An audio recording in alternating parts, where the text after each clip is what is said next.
Kementerian Pertahanan Rusia merilis rekaman aksi pasukan terjun payungnya saat menyerbu benteng besar Angkatan Bersenjata Ukraina di daerah Chasiv-Yar.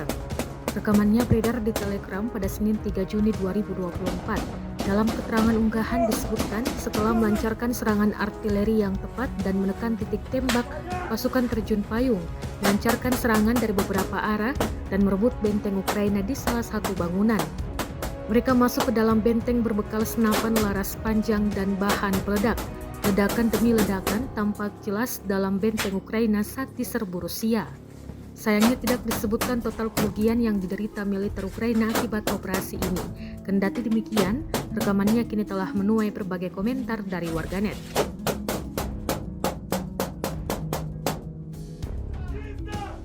Положил в землю, да, то есть он завлечь.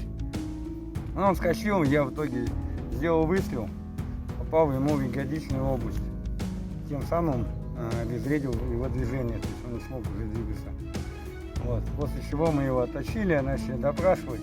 Оказывается, это было командир эвакуационной группы с телефоном, у которого была встроена крапива.